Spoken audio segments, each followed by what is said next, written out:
What's up, everybody? Welcome to Podcast Now. I'm Alex, and in this video, I want to rank the top 5 PS5 launch day games that we know so far. So these are mostly confirmed, or at least very, very heavily assumed that these games are going to be available on the PS5 day one. And a tidbit or a caveat for this list is it needs to only be coming out on PS5. It could come out on PC. It's just, I guess, console exclusive, okay? So just PlayStation 5, not Series X. And again, these are only the games that we know for sure. So while I believe we're going to get a next-gen version of Ghost of Tsushima, Last of Us, those aren't on this list. I do believe the Silent Hill rumor, I feel like that would be a PS5 launch, hopefully at least, right? But because it's not confirmed, I can't put on this list. But if you guys like these kind of lists, and I love making them, but if you guys want more of these, or if you like this list in particular, I can definitely make more of these kind of videos over the coming weeks, okay? I would love to do this again with games that maybe that we don't know about yet, right? So let's go through this again. This is a ranking, so this is going to go in order. We're going to start at number 5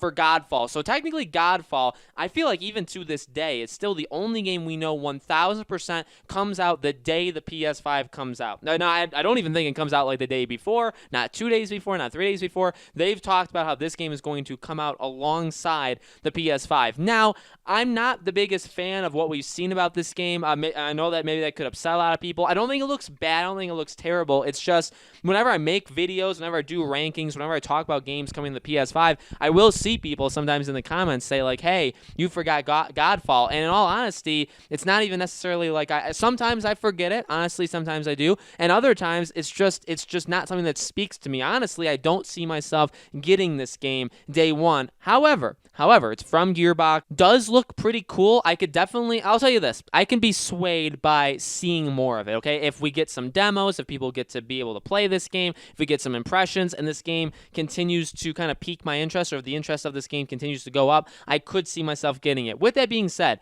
with all the games coming out just on current consoles, even like in October, games that are going to be backwards compatible, games that are going to get the free upgrade to next gen, like maybe Assassin's Creed would. We don't know if it's going to happen right away, but that could happen. Avengers could happen. All this different stuff. I mean, I don't know. I only have so much money. Everybody only has so much money, right? So Godfall, definitely something I'm excited about. Definitely something I want to talk about, cover, watch gameplay, watch people, talk about this game. But I'm not sure if this is a game for me, and it's also I'm not sure if it's a game I'm going to get day one. Number 4 is Astro's Playroom. So obviously this is from Astro Boy from PS4. This is coming in preloaded, I believe they said, on the PS5. So I guess technically 2 games confirmed. Literally, when you get your PS5, when you boot it up, this game will automatically be on it. And look, I mean, this is just a very, very solid game. Obviously, people really came to love Astro Boy in the PS4 generation. So it's a good thing. Again, I'm not going to say this is better than like some of the bigger games coming out. I'm not even going to guarantee that I'm going to play this game all that much, or this kind of experience all that much. But if there's any game that's going to kind of maybe immediately take advantage of what the PS5 can do, especially even the controller, which is something, honestly, I'm very, very... Not a lot of people are... I feel like when the controller came out, or when it was first announced, there was a lot of talk, and it's kind of died down. The controller, the DualSense, could truly be a game changer. Question is, how many games, which developers, which publishers are going to actually make it a feature? You know what I mean? Is it going to be something that, the potential is amazing, but when it comes down to it, nobody's really using the touch to it, where you can't, you can sense a lot of things, you can feel things with this controller. A lot of different stuff can come through this controller, but you have to design the game with that in mind. And so if games aren't done that way, then you're not really, the DualSense is just literally a controller, which is fine. But honestly, again, if there's any game that's going to especially do that at launch, or maybe even do it in general, Astro Boy, this game, Astro's Playroom, I think is absolutely going to do it. So honestly, maybe even for just the sense of I want to really get the full amount out of my controller, I may, give this a go just for that alone. Number 3 is Deathloop. Now, this wasn't the most intriguing game that was shown at PlayStation 5's reveal event, but it definitely was. So this is from Arcane Studios. This is the one where you're playing as the guy, and you're trying to basically survive assassination attempts, but at the same time, you can actually be the person trying to assassinate him. Again, looks really cool. Very, very different art style. Very, very different kind of game. This is a timed exclusive, so technically it still fits my list, right? Because it's coming out on PS5 first, then will come on Series X. Said to come out in the holidays. So again, here we go with this is, I guess, the first one that kind of breaks the official title of this video. We don't know 1000% that when you get your PS5 day one, that this game is going to also, you can buy this game. At the same time, and what I will use as an excuse for all of these games, and the next 2 games games I talk about is if the PS5 comes out, say, November 13th, November 20th, there's not that many more weeks that you can put out games. Normally, games do not come out in December. The only studio or only publisher that really does that is actually Nintendo for the most part. Just Cause Games have done it as well. I don't really know why, but they've done it before. I guess Darksiders has done it before. But for the most part, after the first week of December, there's nothing. And even that, there's normally only like one or two games kind of note that actually kind of stick out that come out in December. So what I'm basically trying to say is when the PS5 comes out, there's probably only going to be like 1 week after it at most, maybe 2 weeks at most, where more games would come out. So really, any game that says Holiday 2020, I feel like is going to come out either right before or at the same day, same time as the PS5. Okay, so number 2 is Spider-Man Miles Morales. And you could be saying, my God, Alex, that's your number 2. What could be your number 1? We will get there. But this game honestly really, really excites me. It was in my opinion, it was probably the biggest surprise of the show. It didn't steal the show for me because Horizon Forbidden West did that, but I was not expecting to see, like, when it started to do the opening, which you guys obviously will see from the trailer, right? When that was popping up, or even when the logos were popping up, it was like, holy Jesus, they're going to show Spider-Man 2. But no, they showed Miles Morales. And no, not even that, but it's coming out this fall, or this holiday 2020, which, again, really threw me for a loop because of the Christmas theme, because of all this different stuff, when previously we had thought that Spider-Man 2 was a Christmas theme, and Spider-Man 2 was coming in fall of 2021. Now, could that still happen? I think so. I think Miles Morales will actually lead directly into Spider-Man 2, but a very, very big surprise. This game, it's not the biggest game humanly imaginable that they could have as a launch day game, but it's pretty massive. Can it handle Halo Infinite? Maybe, maybe not, but this is definitely a whole lot more than the PS4 had when that first launched. Remember, that had Killzone Shadowfall. That was really the only AAA exclusive game that had. This game, going off the success of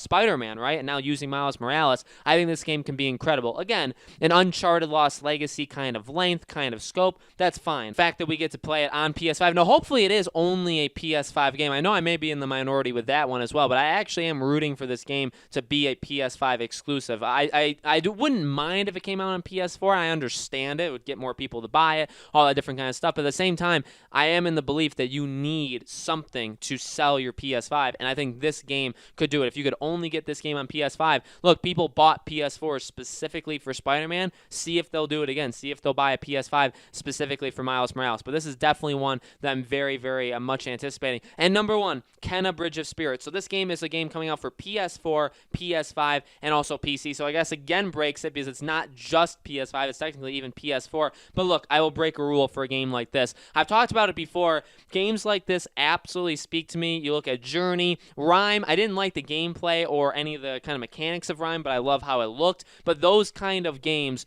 really do speak to me. So when I look at Kena Bridge of Spirits, when I look at Everwild, right, Xbox from Rare Studios, I mean, these games look apps. Now, Everwild, honestly, and I will say this honestly, out of all of them, I guess besides the ones that are already out, right, like Journey, it looks looks the best. I mean, I'm absolutely in love with everything we've seen so far of Everwild. But Kena Bridge of Spirits, honestly, is the exact same thing. I mean, the art style alone, truly, you don't need to show me 1 ounce of gameplay of that game from now to when the game comes out. I will buy this game specifically because of just the look, just because of the art design of this game. That's how much it's won me over. I mean, I can just go in circles because there's not that much we can say about this game, but they sold me just on the visuals alone of this game. I showed my wife this. Like, I watched this trailer a couple different times. I was like, hey, you gotta look at like the best thing that was shown. Honestly, and I've said this before when I talked about like what were the best things shown at the PS5 reveal. Horizon was my number 1. Okay, seeing Forbidden West was absolutely incredible. But beyond that, so if we're then looking at this, Horizon comes out in 2021. So if we're looking at games that are coming out in the short term, Kena Bridge of Spirits is my number 1. I'm more anticipating it than Miles Morales, which you guys could think of me as absolutely insane, and I get it. I mean, will I end up playing Miles Morales more than Kena? Maybe. Will it end up being a better game? Maybe, but at the same time, I absolutely cannot wait for Kena Bridge of Spirits. Would I buy a PS5 specifically for it? No, but I mean, it comes out on PS4 and PS5, but this is an example of one of those games that you kind of need. Again, you look at these so these games I'm listing that are only on PS5, if the PS5 only launched with these, it would be pretty solid, and I would say pretty solid. I wouldn't say it was like absolutely amazing, but you go back, and when consoles come out, they normally, for whatever reason, they normally can't get it going where it's like we have the best products that we possibly could at launch, right? Again, PS4 had Killzone Shadowfall, and then Resogun in contrast. Now, Resogun was my favorite game on PlayStation for the longest time, even more than Infamous Second Son when that game came out in February. So you look at it, and I would say over the first, like, 5-6 months of the PS4 being out, there was, I mean, actually, I would say go further than that. There was next to no big PlayStation game that actually did really good. So while, you're looking at these 5 games, and again, could there be a Silent Hill? Could be The Last of Us, a PS5 edition, not just backwards compatible, but PS5 edition. Could there be the Last of Us multiplayer that comes with it? Could there be a Ghost of Tsushima PS5 edition? You look at all that and say, okay, well, 2 of those games have already come out, but in my opinion, it's still a big deal. You look at the games I just listed, these 5 games, and, they seem very solid. They don't seem amazing, but they seem solid. But then, again, look back, and this is what I do, too, because I'm honestly on that side where it's like, like it's good, it's solid, it's not amazing. But then if you go back and look at what they've done in the previous, in the past for PS4, it's like, oh wait, no, this blows that away. Like this, I mean, they're gonna destroy it. And then if you look at what they have planned for 2021 with Horizon, with Demon Souls, with all these different games, I mean, there's gonna be a lot. It's gonna be a lot different, I think, this time than when the PS4 first launched. And again, that's without counting Silent Hill. If Silent Hill gets announced and it's a launch game,